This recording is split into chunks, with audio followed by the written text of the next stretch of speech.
जय हिंद। कैसे हैं आप लोग? होपफुली बहुत अच्छे होंगे। एनएमआर की हमारी सीरीज चल रही है और आज का जो हमारा नया टॉपिक है वो है NMR spectra of active hydrogen containing compounds. इसका वेटेज क्या है, इसका इंपॉर्टेंस क्या है, वो मैं आपको बता देता हूँ पहले कि जब भी आप कहीं इंटरव्यू फेस करेंगे तो एग्जामिनर यहाँ से क्वेश्चन जरूर पूछेगा आपसे, क्योंकि उसको पता है कि कहाँ फंसेगा। लेकिन मैं किस लिए हूँ फिर आपको वहाँ से निकालने के लिए। चलिए स्टार्ट करते हैं। सबसे पहले ये देखते हैं, क्वेश्चन आता है एक्टिव हाइड्रोजन कंपाउंड किन को बोलेंगे। सबसे पहले तो ये पता होना चाहिए कि एक्टिव हाइड्रोजन कंपाउंड ये है क्या, एक्टिव हाइड्रोजन क्या है। जिनमें एक्टिव हाइड्रोजन होंगे वो एक्टिव हाइड्रोजन कंटेनिंग कंपाउंड होंगे। तो सबसे पहले मैं एक एग्जांपल लेता हूँ, जैसे CH3CH2OH। ये क्या है? ड्रिंकिंग अल्कोहल, ठीक है। एथेनॉल, ध्यान रखिएगा, ये भी हमें पता होना चाहिए। आप इंटरव्यू कहीं फेस कर रहे हैं और आपसे किसी ने पूछा कि अच्छा केमिस्ट्री से हैं, तो आपको ये भी पता होगा जो अल्कोहल हम ड्रिंक करते हैं, पीते हैं, कि उस कौन सी होती है? एथेनॉल, ठीक है। चलिए बात करते हैं कि हम एनएमआर देख रहे हैं। एनएमआर के अंदर अब हमें ये पता होना चाहिए कि कौन सा कंपाउंड कैसे सिग्नल देगा। तो अब यहाँ पर देखेंगे हम एनएमआर, थोड़ा सा स्टडी करते हैं। यहाँ पर ये जो कंपाउंड है उसके अंदर ये जो CH3 ग्रुप है, ये कितने पीक देगा, कितने पीक्स देगा, ये बताइए कितने देगा? तो हम बोलेंगे ट्रिपलेट। क्या देगा? कितने सिग्नल देगा? ट्रिपलेट। और ये जो है वो कितने देगा? क्वाड्रेट। CH2 ग्रुप कितने देगा? क्वाड्रेट, यानी 4 लाइनें देगा। और ये 3 लाइनें देगा। कैसे? ऐसे मैं यहाँ पे मेंशन कर देता हूँ इस टाइप से, और यहाँ पर ये 4 लाइनें मेंशन करेगा। CH3 ग्रुप 3 लाइनों में ब्रेक होगा, CH2 4 लाइनों में। इसे बोलते हैं स्प्लिटिंग। ये मैं आपको बहुत अच्छे से करा चुका हूँ। अब जो यहाँ पर डायरेक्ट आए हैं लेक्चर के अंदर, उनको मैं एक बार बता देता हूँ कि CH3 के जो तीनों कार्बन, इस कार्बन पे जो हाइड्रोजन, 3 हाइड्रोजन आपको दिख रहे हैं, ये तीनों के तीनों हाइड्रोजन का केमिकल इन्वायरमेंट क्या है? सेम। तो हम इसे बोलते हैं chemically equivalent protons. Got it? Okay. Next, ये कितनी लाइन देगा एनएमआर के अंदर? ये डिपेंड करेगा कि इसके नियर बाय, इसका जो नेबर है, नेबर वाला जो कार्बन है, उस पर कितने हाइड्रोजन प्रेजेंट है। इस पर कितने हाइड्रोजन प्रेजेंट है? 2। तो फॉर्मूला क्या था हमारा? N+1। N क्या है? Number of neighbouring hydrogen. तो यहाँ पर कितने हाइड्रोजन है? 2। तो 2+1 कितना हो गया? 3। इसलिए मैंने यहाँ पे क्या मेंशन किया है? ट्रिपलेट। जब 3 लाइन मिलेगी तो हम क्या बोल रहे थे? ट्रिपलेट। ओके, नेक्स्ट इधर आइए। ये कितनी लाइंस में ब्रेक होगा, या मैं ये बोल सकता हूँ कि एनएमआर में कितनी लाइंस मिलेगी CH2 की इस पर्टिकुलर केस के अंदर। तो हम इसका नेबर देखेंगे। इसका नेबर क्या है? ये कार्बन। इस पर कितना हाइड्रोजन है? 3। फॉर्मूला लाएंगे N+1, तो क्या हो जाएगा? 3 इसके नेबर के अंदर प्रोटॉन है, +1 करेंगे तो कितना आ गया? 4। इसलिए मैंने यहाँ पे क्या लिखा है? क्वाड्रेट। क्यों? अब बात करते हैं इस, अब आप बोलोगे कि इसके नियर में, इसका जो पड़ोसी है, एडजेसेंट एटम है, वो ऑक्सीजन है और उस पर भी हाइड्रोजन है, आपने इसको क्यों नहीं कंसीडर किया? This is the question. क्या समझ में आया कि इसका नेबर ये भी तो है और इसके पास भी हाइड्रोजन है, हमने इससे इसका इंट्रैक्शन क्यों नहीं कराया? इससे स्पिन स्पिन स्प्लिटिंग क्यों नहीं कराई, या स्पिन स्पिन इंट्रैक्शन क्यों नहीं कराया हमने यहाँ पर? इसी का आंसर हम इस आज के लेक्चर के अंदर देखेंगे। देखते हैं अब इसके बारे में थोड़ा सा और। क्या है? एक्टिव हाइड्रोजन कंटेनिंग कंपाउंड के बारे में एनएमआर देख रहे हैं। तो such compounds in which a proton is attached to oxygen atom, nitrogen atom और fluorine atom does not show spin spin coupling due to fast proton exchange. ये हमने अभी देखा था कि भाई स्पिन स्पिन जो कपलिंग है वो नहीं हो पाता है। क्यों नहीं हो पाता है? रीजन ये रहा। Okay, among molecule so that such protons are observe as singlet. NMR spectra क्या बोल रहा है? सबसे पहले तो ध्यान रखेंगे ऑक्सीजन, नाइट्रोजन एंड फ्लोरीन, इनसे अटैच्ड जो हाइड्रोजन रहते हैं उनके साथ में क्या प्रॉब्लम रहती है कि वो स्पिन स्पिन कपलिंग नहीं कर पाते हैं। क्यों नहीं कर पाते हैं? This is the reason. Fast proton exchange, बहुत फास्ट प्रोटॉन एक्सचेंज होते हैं इस वजह से। और अगर स्पिन स्पिन कपलिंग नहीं होगा तो जो पर्टिकुलर प्रोटॉन है या ग्रुप ऑफ प्रोटॉन्स हैं वो सिर्फ एक सिंगल लाइन देगा एनएमआर के अंदर। ध्यान रखिएगा, चाहे उसके पड़ोस वाले कार्बन के पास में 2 हाइड्रोजन हो, 3 हाइड्रोजन हो या 1 हाइड्रोजन हो, डजंट मैटर, फिर कोई भी बात मैटर नहीं करेगी। ये ध्यान रखिएगा, बहुत इंपॉर्टेंट पॉइंट है। तो सबसे पहली बात हमने बोला कि ये जो हमारा एग्जाम्पल था इसमें हाइड्रोजन सिंगलेट क्यों दे रहा था? क्योंकि इसमें स्पिन स्पिन कपलिंग नहीं हो रही है, ठीक है। इसकी वजह क्या है? फास्ट प्रोटॉन एक्सचेंज बोल सकते हैं।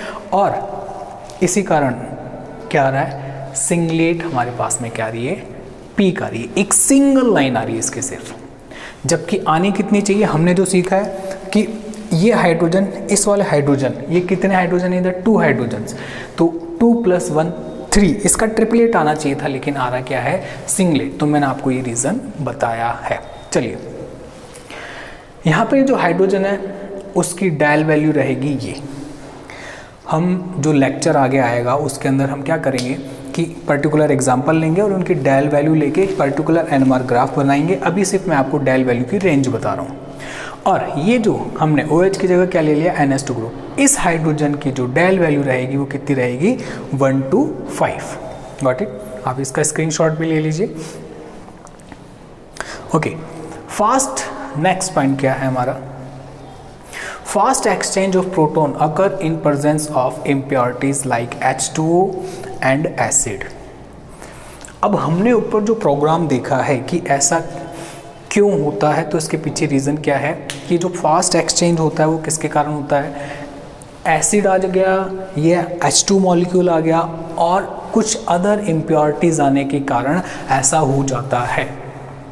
अब आपके माइंड में आ रहा होगा कि अगर इन इम्प्योरिटीज़ को हटा दें तब क्या होगा? तब देखते हैं क्या होता है। Fast exchange of proton is not possible in ultra pure sample. ये लीजिए, आपके माइंड में जो क्वेश्चन था वो भी हमने यहाँ पे कवर कर लिया है कि हमने अगर अल्ट्रा प्योर कंपाउंड ले लिया, अल्ट्रा प्योर, कोई इम्प्योरिटीज़ नहीं है उसके अंदर, ये एथेनॉल हमने क्या ले लिया? प्योर ले लिया।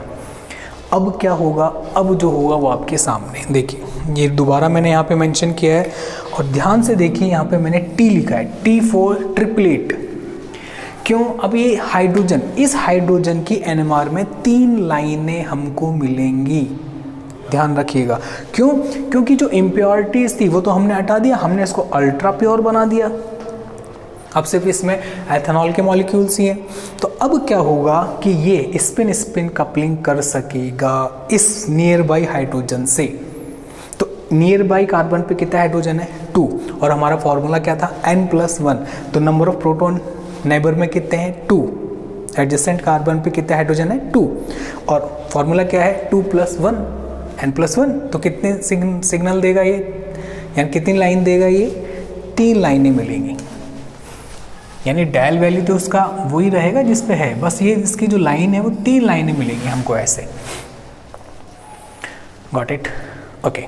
ये कब होगा? जब अल्ट्रा प्योर होगा। जब ये ट्रिपलेट हो गया, ये वाला प्रोटॉन इस प्रोटॉन से क्या करेगा? Spin spin coupling. तो फिर ये भी तो करेगा इससे। तो अब सुनो, ये वाला जो CH2 है, ठीक है, एक ही एग्जांपल है, ऊपर है नीचे। तो ये इसके साथ में जब इसने इंट्रैक्शन किया तो ये क्वाड्रेट 4 लाइनों में क्या हो गया? बाइसेक्ट हो गया, टूट गया। यानी 4 लाइनें ये दे रहा है NMR के अंदर हमको। Got it? ओके। अब ये इससे भी स्पिन स्पिन कपलिंग करेगा।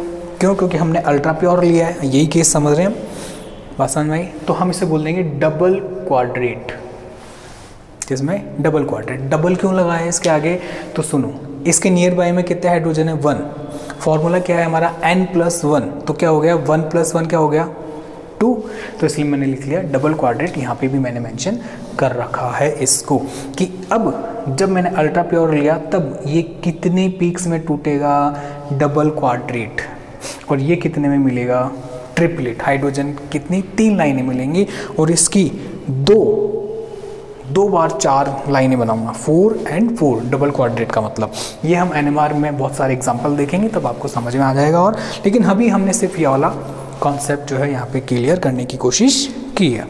नेक्स्ट, अब आपके माइंड में आ रहा होगा कि हमने जब अल्ट्रा प्योर लिया तब जाके ऐसा हो रहा है, कोई और भी केस है क्या जिसमें ऐसा हो सकता है? बिल्कुल हो सकता है। यहाँ पे मैंने मेंशन कर रखा है स्टार लगा के, वेरी लो टेम्परेचर। अगर हमने बहुत कम टेम्परेचर ले लिया तब भी ऐसा हो सकता है। कैसा? जैसा अल्ट्रा प्योर के अंदर हो रहा है, ठीक है। उस केस में क्या होगा? स्पिन स्पिन कपलिंग रुक जाएगी, स्पिन स्पिन कपलिंग रुक जाएगी। क्या स्पिन स्पिन कपलिंग जो रुक रही थी अब वो होने लग जाएगी। सॉरी, अभी तो क्या हो रहा था, देखिए अगर मैं आपसे पूछता हूँ, ये एग्जांपल है, ठीक है, इसके अंदर ये हाइड्रोजन कितनी पीक देगा, तो हम बोलेंगे सिंगल पीक देता है। अब हमारे माइंड में क्वेश्चन आता है, हमने स्पिन स्पिन कपलिंग पढ़ी है, मैंने आपको बताया प्रीवियस लेक्चर के अंदर, क्या कि ये इससे इंटरेक्शन करता है और ये इससे करता है, लेकिन ये अभी नहीं करेगा। क्यों? क्योंकि इम्प्योर फॉर्म है। इम्प्योर फॉर्म का मतलब इसमें एसिड भी हो सकता है, कुछ H2 भी हो सकता है, तो वो उसको क्या करेंगे, करने नहीं देंगे, और ये अपना एक सिंगल पीक देके मस्त रहेगा, और वो अपना इससे इंटरेक्शन करेगा, इससे नहीं कर पाएगा। बट मैंने एथेनॉल को, या जो मेरे पास में जो कंपाउंड है, अदर कंपाउंड है, उसको वेरी लो टेम्परेचर पे ले लिया। अब मैं इसका NMR स्टडी करना चाह रहा हूँ, फिर क्या होगा? फिर आपको क्या मिलेगा? यही केस मिलेगा। क्या? ये जो हाइड्रोजन एटम है वो ट्रिपलेट में, और ये किस में? डबल क्वाड्रेट के अंदर क्या होगा? ब्रेक होगा। ध्यान रखिएगा, वेरी लो टेम्परेचर, ठीक है। कई बुक्स में आपको ये भी लिखा हुआ मिलेगा कि वेरी लो टेम्परेचर पे क्या होता है, हमने ये बोला है कि प्रोटॉन एक्सचेंज जो क्या हो जाता है, फास्ट, वो क्या हो जाता है, स्लो हो जाता है। क्यों? प्रोटॉन एक्सचेंज करने के लिए एनर्जी चाहिए होती है। तो आपको सिर्फ इतना ध्यान रखना है कि अगर हमको सिंपल पूछता है कि हमें एथेनॉल या इस टाइप के कंपाउंड पूछेगा, ऑक्सीजन, नाइट्रोजन या फ्लोरीन से लगे हुए हाइड्रोजन के बारे में हमसे इंफॉर्मेशन लेगा वो, तो हम क्या बोलेंगे उसको कि भाई इसका सिर्फ सिंगलेट ही मिलेगा इस हाइड्रोजन का, ये इसके नियर बाई कार्बन के हाइड्रोजन से इंट्रैक्शन या ये इससे इंट्रैक्शन नहीं करेगा, स्पिन स्पिन कपलिंग नहीं होगी। बट स्पेशल जो कीवर्ड्स है वो हमारे क्या है, ultra pure and very low temperature.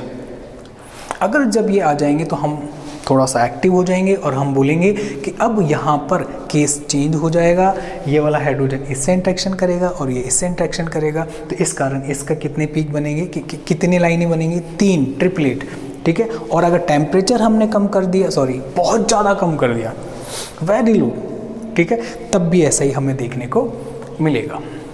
तो ये तो था NMR स्पेक्ट्रा किनका, एक्टिव हाइड्रोजन कंटेनिंग कंपाउंड्स का। होपफुली आपको समझ में आया होगा, और कोई भी प्रॉब्लम हो आप कमेंट कर सकते हैं, मैं आपको रिप्लाई ज़रूर करूँगा। हो सकता है थोड़ा लेट हो जाए लेकिन बिल्कुल करूँगा। हंसते रहिए, मुस्कुराते रहिए। जय हिंद।